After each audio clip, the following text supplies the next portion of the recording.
O que as pessoas mais querem saber sobre essa história do playboy do Porsche, aquele que matou num acidente de trânsito um motorista de aplicativo, é se ele tinha bebido antes de pegar o volante ou não. E a polícia ainda não desistiu de descobrir isso, apesar dele ter se apresentado na delegacia 38 horas depois do acidente. Aí já não era mais possível, por exemplo, fazer um teste de bafômetro ou um exame de sangue e detectar álcool no sangue dele, já não dava mais. Mas isso não significa que o caso está encerrado para a polícia, porque existem outras formas de descobrir se ele tinha ou não tinha bebido e a polícia está atrás disso. Eu vou te explicar sobre isso nesse vídeo aqui e sobre os desdobramentos desse caso também, que já tem vários desdobramentos. Eu sou o Ricardo Mello, explicador-geral da República, e te peço para sentar o dedo no like, para compartilhar esse conteúdo, para se inscrever no canal, porque a maioria das pessoas que assistem não é inscrita, e se puder e se quiser, participe do financiamento coletivo. Tem o botãozinho aqui embaixo, seja membro, ou tem essa chave aqui que você pode usar também. Você decide, eu é que não me meto nisso. Vamos nessa? Seguinte, o Fernando Sastre de Andrade Filho, esse rapaz aqui de 24 anos, no sábado de madrugada, estava num Porsche de R$1 milhão, que está em nome da empresa do pai dele, estava lá correndo, feito um louco, a milhão, na Avenida Salim Farah Maluf, que fica na cidade de São Paulo.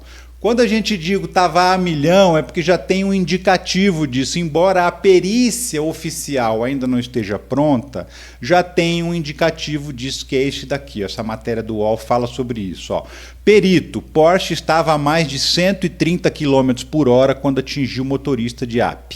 O que acontece? O UOL submeteu as imagens da câmera de segurança para um perito independente e pediu para ele analisar. Perguntou para ele, e aí, estava correndo ou não estava? Como é que é feito esse trabalho? Ele pega a imagem das câmeras de segurança, mostra o deslocamento do carro numa determinada distância, essa distância é medida e é calculado com base no tempo que o carro levou para percorrer aquela distância. Segundo essa reportagem que você está vendo aí na tela, o carro estava a 132 km por hora. E o perito ainda disse que essa é uma análise conservadora, que uma perícia oficial pode concluir que a velocidade era ainda mais alta. E a gente está falando de uma avenida que naquele trecho a velocidade máxima era 50 km por hora.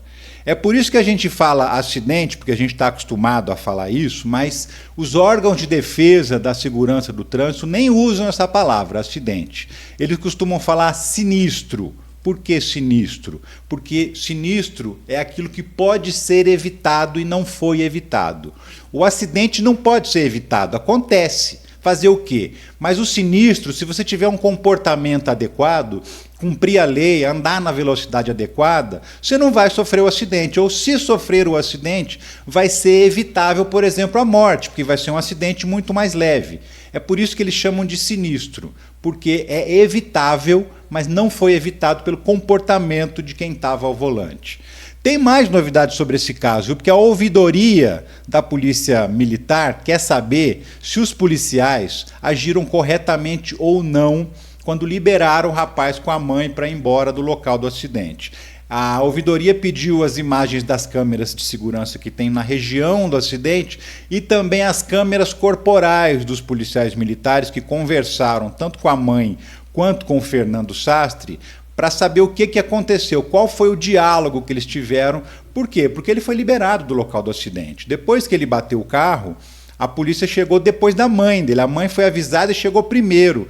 E aí ela desenrolou com os PMs lá, falou que o filho estava ferido, que ela ia levar o filho para um hospital, informou qual hospital era esse, deu lá os dados, o telefone, o endereço, tudo direitinho. E por conta disso, os policiais militares teriam liberado o rapaz e deixado ele ir embora.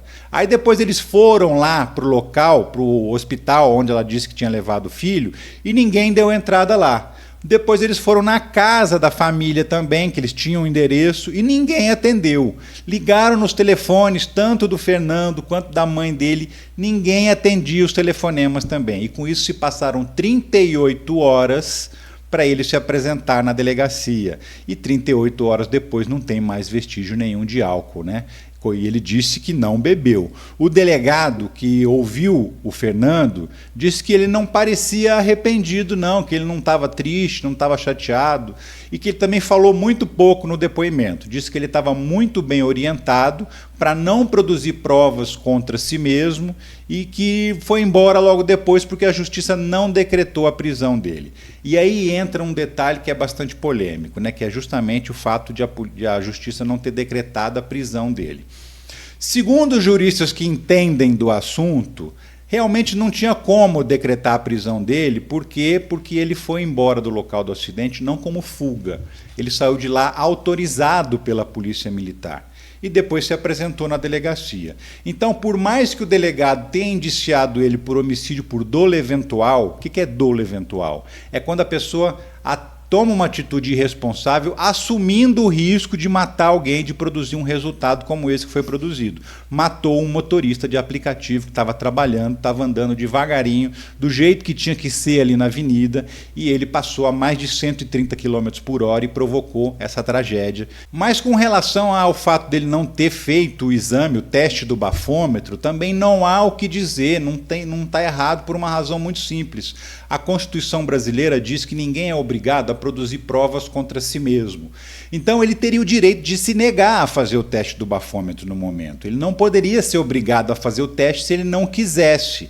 Então o fato de os policiais não terem obrigado ele a fazer o teste do bafômetro não é fora da lei, não é uma atitude fora da lei, porque ele de fato não poderia ter sido obrigado a isso. A mãe se explicou, né, por que ela sumiu, por que desapareceu. Ela falou depois, quando ela foi com o filho na delegacia, ela disse o seguinte, que não levou o filho para o hospital porque ela chegou em casa, tomou um relaxante muscular e dormiu. Pois é, que relaxante muscular é esse? Porque foram 38 horas que ele demorou para se apresentar na delegacia. Quanto tempo essa mulher dormiu para que o filho demorasse tanto tempo assim para se apresentar na polícia? Eu queria entender que relaxante muscular é esse, que é um sossega-leão ou sossega-elefante, para poder fazer uma pessoa dormir tanto tempo assim. Não atende telefone, não atende a campainha, não, enfim, desaparece no mapa, né?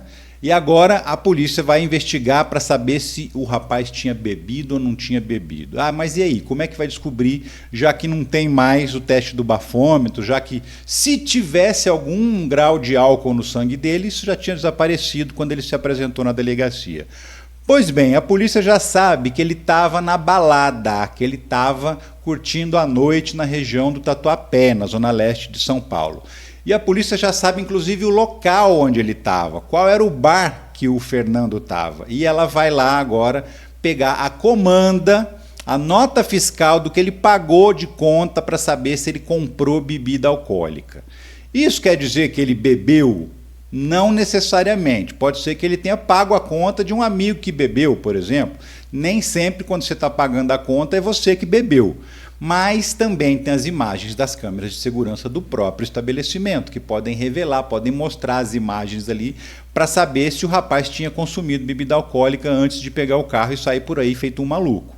Então a polícia também vai atrás da comanda e vai atrás das imagens das câmeras de segurança que revelem se ele bebeu ou se ele não bebeu. E se ele bebeu, ele vai ser descoberto. Essa história está longe de acabar, tem muitos detalhes para aparecer ainda.